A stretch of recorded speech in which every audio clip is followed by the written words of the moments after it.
Hello guys, this is Tech Up. तो आज मैं आप लोगों को सिखाने जा रहा हूँ कि आप किस तरीके से अपना पीसी इन 6 आसान तरीकों से स्पीड अप कर सकते। पीसी बहुत स्लो चलता है, कहीं कहीं जगहों पे हैंग करता है।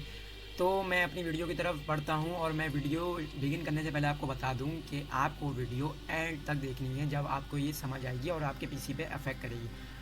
तो सबसे पहले मैं आपको बताता हूँ स्टार्टअप के बारे में। तो सिंपली आपके पीसी के अंदर बहुत सारे इस तरीके के एप्लीकेशन होते हैं जिनकी विंडोज़ को ज़रूरत नहीं होती, वो खुद स्टार्टअप लेते हैं और आपके पीसी को रिजल्ट करते हैं स्लो डाउन होने में। तो आप इसके लिए टास्क मैनेजर ओपन करोगे, control plus shift plus escape दबा के। टास्क मैनेजर ओपन होने के बाद आपके पास ये ऊपर टैब्स आ रहे हैं, आप इसमें से स्टार्टअप के अंदर जाओगे। Then you can see there are many apps. मैंने ऑलरेडी इनको डिसेबल करा हुआ है, आपके पास ये इनेबल आ रहे होंगे। जस्ट आपको इन पे क्लिक करके डिसेबल करना है, just like I am doing it. तो ये सारे वो एप्लीकेशन हैं जिनकी मुझे ज़रूरत नहीं है। ये याद रखना, आप कोई माइक्रोसॉफ्ट के या इंटेल के या अपने पीसी के प्रोसेसर वगैरह की चीज़ों को डिसेबल नहीं कर दो। और ये याद रखना, आपको अपने जहन में रखना है कि आपके पीसी में कौन कौन सी चीज़ें इंस्टॉल्ड हैं। Just like this Skype for business मुझे नहीं ज़रूरत उसकी कि वो स्टार्टअप में बूट ले, creative cloud desktop, Cortana, CCX process, CC cleaner, Adobe etcetera.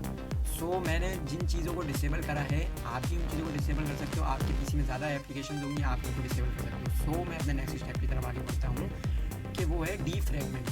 Defragment mainly वो होता है जो आपके पीसी के एक डिस्क को, सिंगल डिस्क को आपको मर्ज करके सारा डेटा एक जगह करके देता है और इससे आपके पीसी की स्पीड पे काफ़ी फ़र्क पड़ता है। तो सिंपली मैं स्टार्ट के अंदर जाऊंगा और इधर लिखूंगा डीफ्रैगमेंटेशन। ये आ गया आपके पास, आप इसको ओपन करो। ओपन करने के बाद आपको इसको ऑप्टिमाइज़ करना है। सी ऑप्टिमाइज़ करने के बाद आपको थोड़ा वेट करना है। सो गाइस, आप देख सकते हो यहाँ पे मेरी सी ड्राइव डीफ्रैगमेंट हो चुकी है। तो मैं अपने नेक्स्ट स्टेप की तरफ आगे बढ़ता हूँ, टेम्पररी फाइल्स या अननेसेसरी फाइल्स।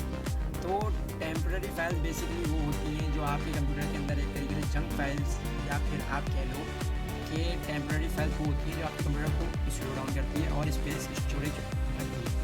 तो उनको क्लीन करने के लिए आपको Windows+R बटन दबाना है, या फिर आपको यहाँ राइट क्लिक करना है। राइट क्लिक करके इधर आपके पास आ रहा होगा, just click on it and type %temp %.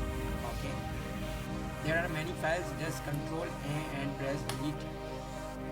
To delete advanced temporary files, you have to do it again. Just remove the % sign. और आपको इस वाले टैब में जाना है। ये विंडोज़ टेम्पररी फाइल्स हैं, आपको इसको भी इसी तरीके से डिलीट करना है।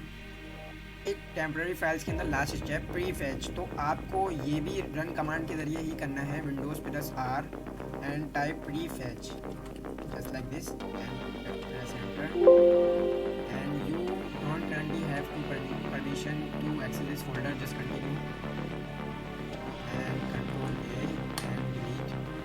I will jump to my next step, that is disk cleanup or clean mgr. So we will just open the run command and type clean mgr. There is an option select drives. I have select C drive because my Windows is installed on C. So I will press OK. Click on all of these and just click on OK and delete files. This will take a few minutes. Next step, that is regedit. Just you have to go to run command and enter regedit.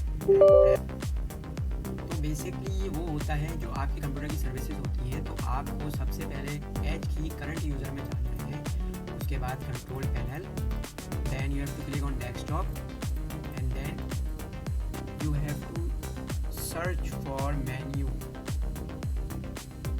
Show delay, double click on it and change the value data to 20 and press okay. And you just have to restart your computer to make the changes affect to your computer, and it is guaranteed that your computer will speed up. Continue to my next and final step, that is msconfig. तो आपको run command open करने के बाद msconfig type करना है। तो इसके अंदर भी यही होता है कि स्टार्टअप सर्विसेज जो सिस्टम और विंडोज़ के अंदर होती हैं, वो उसके बारे में भी आपको बताता है। तो आपको सर्विसेज में जाके क्लिक ऑन हाइड और माइक्रोसॉफ्ट सर्विसेज करना है, ये लाजमी करना ये, वरना आप कोई ऐसी डिसेबल कर दोगे माइक्रोसॉफ्ट सर्विसेज जो आपके पीसी को डिस्क में डाल सकती है। तो आपको जैसे कि आप देख सकते हैं ये सारी वो हैं जो मेरे पीसी के अंदर नहीं है, ये इंस्टॉल्ड वाली चीज़ें हैं। तो आप इजीली इनमें से अनटिक करके डिसेबल ऑल या इनेबल ऑल करके आप इनको डिसेबल कर सकते हो। So that is all. तो ये मेरी वीडियो है आज की। तो उम्मीद करता हूँ आप लोगों को ये अच्छी लगेगी। उम्मीद करता हूँ आपके पीसी की हेल्थ अच्छी होगी और आप लोगों की वीडियो एंजॉय करोगे। सो फॉर टुडे अपना ख्याल रखें, लाइक शेयर एंड सब्सक्राइब।